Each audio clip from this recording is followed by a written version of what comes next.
Hi, welcome to the second module on basic probability for the JPL Caltech Virtual Summer School on Big Data Analytics. In this section, we're going to introduce a mathematical formalism for coding and describing the outcome of uncertain phenomena. We'll talk about random variables, distributions, densities, and mass functions, and expectation or expected values. This is all building on the prior module, which was part 1 of a review of basic probability. Okay, so a random variable is a numerical coding of the outcome of a trial or a set of trials.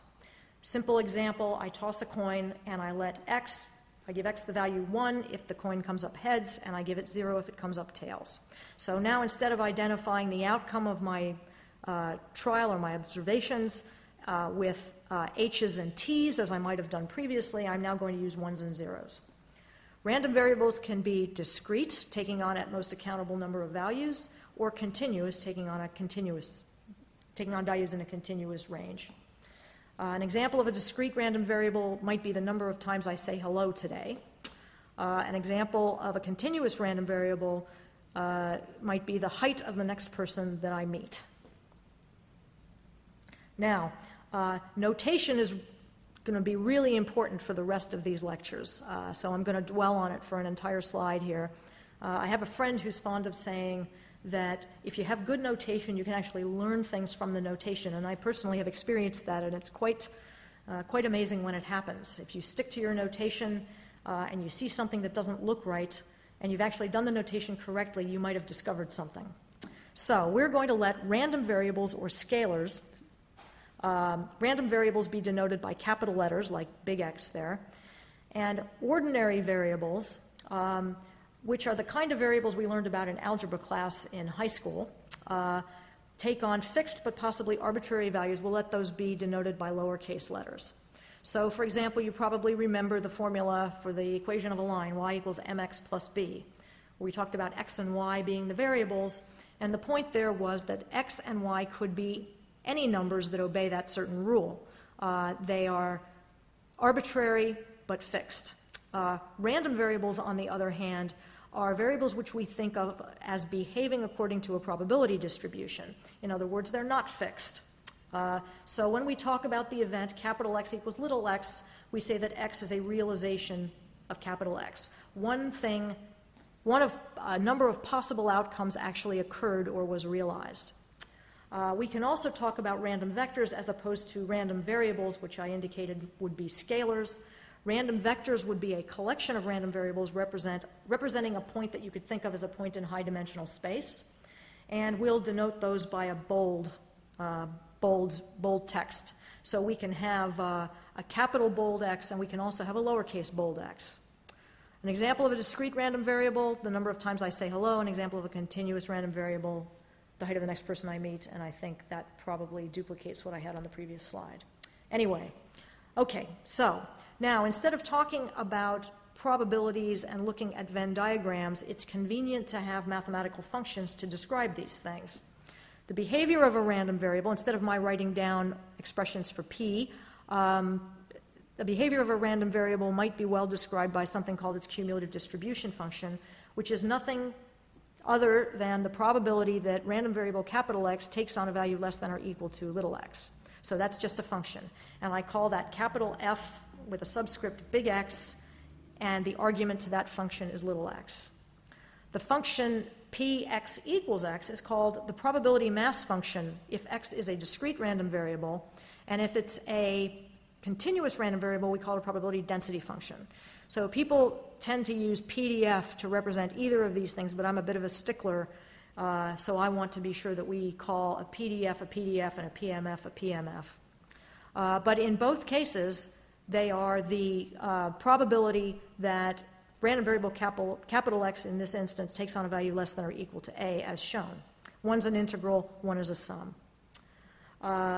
Let us also point out that in the bottom equation there, I've defined a new term, little f of subscript capital X of x, and that is just the derivative of capital F in the case of the continuous random variable. Okay. So here are two examples. What I've shown here on the left is the probability mass function of a discrete random variable, and on the right is its cumulative distribution function. And you can see that the cumulative distribution function goes up in steps because we sort of lurch from one value to the next. The transition is not nice and smooth. Here are the PDF and CDF of a continuous random variable. I've shown a normal random variable here, a normal PDF, and the normal CDF on the right, and you can see that that one is smooth. Okay. So these definitions all generalize in very straightforward ways to higher dimensions, and I'm going to show you a few examples involving 2 dimensions because I can draw those. I cannot visualize or make nice pretty pictures of PDFs and CDFs or much else for that matter in higher dimensions than that, but all the math carries through, which is of course the benefit of having math. So here on the left I'm showing you the PDF of a bivariate random vector, bold capital X, which has components x1 and x2. And you're probably thinking that looks like a bivariate Gaussian, and it is because that's how I generated it. But there it is. The height of that function gives you the value of the PDF at the combination of x1 and x2 in the domain on the floor of the plot. And the graph on the right is the cumulative distribution function that goes with that PDF, which shows how you pick up mass as you roam around in that space down on the floor of the plot. Okay, so let's define something new. Let's go back to that, what was on the left in the earlier, in the previous graphic. I have my Gaussian bump there, and that is a joint distribution. It's telling me something about the joint behavior of x1 and x2. I'm going to define the marginal distributions of x1 and x2. Now, the marginal distribution of x1 would be obtained by, let's say, standing over on the right where I have written f sub x1 comma x2 open paren x1 comma x2 close paren. If I stood over there and I looked straight at my Gaussian bump and I imagined taking a bulldozer and pushing all that mass all the way over onto the axis that I've labeled x1, then I would have the marginal density of random variable x1. And if I did the same thing in the other direction, then I would have the marginal density of random variable x2. Essentially what this means is that we're simply integrating over the unwanted variable to obtain the distribution of the wanted variable. And this simply, if you think about it, is just another application of the law of total probability. Now, conditional densities, we already started to talk about how useful conditional probabilities are. Conditional density does something a little bit different. It says, I'm going to slice that joint PDF fx1, x2 at specific values of random variable x2. And if I take those slices, what those are joint distributions at fixed values of random variable x2, which I've denoted here. Let's say we're going to look at that one in the middle, which is identified by C2 on the x2 axis. So the conditional density, we're almost there. It would be that slice, but the area under that slice is not 1, because the area under the whole bump is 1, so the area under a single slice cannot be 1. So we simply have to renormalize the values in that function by the total area under that curve, and then that becomes a conditional density function. And that's how we define the conditional distribution of x1 given x2 for some particular fixed value of x2, which I've called C2. Okay, now we're going to have fun. Supposing I have a random variable x, and I know its distribution function. I want to know what the distribution function is of a random variable y that is simply a transformation of the random variable x. And that can be any transformation. And here's how I would do it. This is one of the fun little things you'll find in the Ross book, which is simply a logical chain from left to right across the line, the equations in the line on the first bullet point, which tells us how we could find the CDF of random variable y, knowing what the transformation g is and what the CDF of the random variable x is. And of course, g has to be invertible here. for this to work, but all it amounts to doing is finding all the values in the x domain that correspond to a given value in the y domain and collecting them up together and then assigning them probability equal to the sum of those probabilities. If x and y are continuous, there's one extra little thing you have to do there, and that's multiply by the determinant of the derivative of that inverse transformation. That is how we would get the joint distribution, that's how we would get the distribution of y as a function of x. The joint distribution of x and y, I've written that purposefully down below there because I'm going to need that on a couple of slides from now to show you something. That distribution there is simply the same thing as the definition of conditional probability that we saw with the p's earlier. Okay, so here's my cartoon of what I said about collecting up all the values of x that correspond to the same values of y. If the transformation was y equals g of x and g of x is x squared, then this is all we'd be doing. We'd be saying x has a PDF that looks like the thing on the back wall there on the left. And I'm going to just sort of walk across that axis, and for each value on that axis, I will find its value x squared, and then I'll take that mass and I'll shove it over there to the wall on the right, and I will collect those up. And because y equals x squared has the same y value for both a positive and negative value of x that have the same absolute value, I'm going to get double the mass over there on the right, and all the values of the random variable y have to be positive. So that's how that works.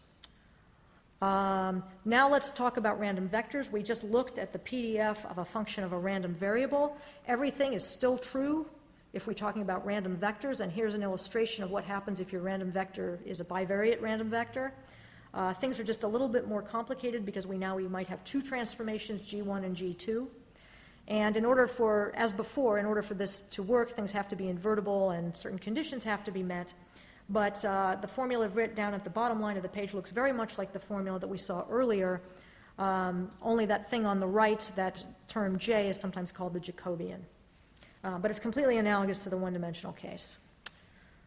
Okay, bear with me now. Now we're at the point where we want to talk about an important function of a random variable called its expected value. The expected value of a random variable, sometimes we also call it the mean, although we really shouldn't. We should call it the expected value when we're talking about probability distributions. We can call it the mean when we're talking about things we compute from samples, which we call statistics. The expected value of a random variable is a typical value that you might expect it to assume. It's the weighted average of all the potential realizations that that random variable can take, where the weights are provided by the probabilities given by the probability density or mass function. So you can see under the first bullet point on the line that begins with E there, we have a definition of expected value for a discrete random variable and a definition of expected value for a continuous random variable. And in fact, it's often useful to just think of E as an operator, and that depending on whether we're talking about discrete or continuous random variables, you would substitute in whether the sum or the integral. And all I've done in the next line down is to substitute in f where we had p's up above. The expected value of a random vector is simply the vector of expected values of its components. The expected value of a function of a random variable, this is actually kind of cute. It is simply the weighted average, or the weighted average value of the derived random variable, but now because the values of the original x variable correspond to specific values of the derived y variable, which I've called g of x here, the formula is generalized in this way, meaning I can just compute all the different possible values of g of x and weight them by the appropriate values of x.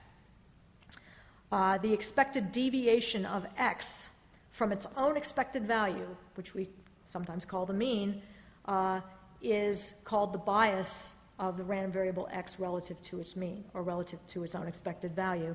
We like to use the Greek letter mu to denote that, and we subscript it by x to make it completely clear that we're talking about random variable x and random variable x's distribution.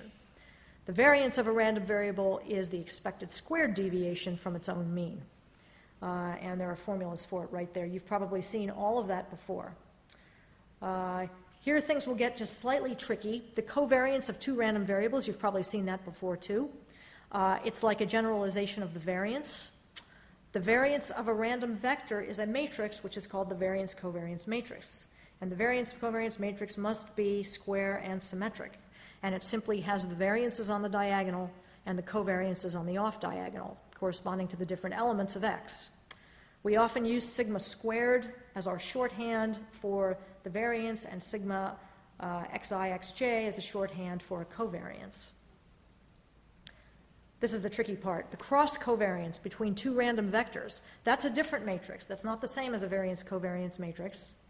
The cross covariance matrix need not be symmetric or square because you can think of the rows of that matrix as corresponding to the components of X and the columns corresponding to the components of Y. But other than that, the form looks entirely familiar based on what we've already seen. So there's a bit of tedious equations on this slide, and I don't want to bore you too much. The important thing here is to say that point number one, X is a linear operator. So if I take the expectation of the sum of two random variables, it's the sum of their expectations. And if I multiply either or both of those random variables by a constant, that constant simply comes out front. And you can prove this to yourself if you want to by using that formula for the expected value of a transformation of a random variable. Now, here's an important point. If x1 and x2 are independent, then the expected value of the product of two random variables based on those two independent random variables is simply the product of their expectations. And that's very nice and very handy when you're trying to figure out the expected value of something that represents a product. However, it's really, really, really important to recognize that that is not true the other way around. It is not true that just because covariance is 0, that implies that the two random variables are independent. Perhaps I should backtrack just slightly and say that that product of expectations equaling the expectation of the product is essentially defines a covariance. There will be the subtraction of the mean terms involved, but if you assume everything has 0 mean to start with, then you don't worry about that. And what we're saying here is that if the random variables are independent, then the covariance will be 0. The only condition, the only case in which the converse is true, namely that the covariance being 0 implies independence, is if your two random variables x1 and x2 are bivariate Gaussian. Now, finally, this is one of the most cool things that there is to say about this topic, and that is to look at the notion of conditional independence, which is, the notion of conditional expectation. The conditional expected value of random variable x1 given x2 is the ordinary definition of expectation, but applied with the conditional distribution of x1 given x2. And if we think of this object as a function of random variable x2, this defines the regression of x1 on x2. And many of you may be thinking, but that doesn't sound like simple linear regression or multiple regression that I learned in my textbook in school. Well, in fact, it is. It's just that what you learn in school pertains to conditions where x1 and x2 are bivariate Gaussian. And if x1 and x2 are bivariate Gaussian, then if you look at the value of this function, namely the expected value of x1 given x2 as a function of x2, that will lie on a line. And that's where simple linear regression comes from. But this concept is much more general and could apply in lots of places. For example, if you applied a clustering algorithm to a data set, and you thought about x2 as being a cluster identifier, a number that identifies a cluster, and the value of x1 as being a random draw from all the x's that belong to that cluster, then you could say that the regression of x1 on x2 are the mean functions of each of those clusters. In other words, if you made a function that had cluster number on the x-axis and the expected value of x1 for each of those clusters separately, that would be a regression. So it's a very general term. Now, perhaps one of the most useful things that ever existed in probability and statistics that you may we may not see again in this lecture, but it is definitely worth knowing about. It's called the law of iterated conditional expectation. So we defined the expected value of x1 given x2 on the earlier slide. And for clarity here, let's say we have a bivariate distribution, x1 and x2 in the lower left. That's a very exaggerated bump there. And then I slice that distribution along, for values defined along x2, c1, c2, c3, and c4. And of course, I'm only showing you certain slices out of that distribution, but I could slice at any location. And if I found the conditional expected value of each of those conditional distributions, and then I averaged them over the possible realizations of x2, I could reconstruct the expected value of x1. And that, again, ends up being very, very, very useful in sort of the same way that Bayes' theorem ends up being useful, in that sometimes it's easier for me to know things conditionally than unconditionally, and this gives me a way to get the unconditional expected value of x1 if I know something about the conditional behavior of x1 given x2. And just for completeness, we have to talk about the variance as well.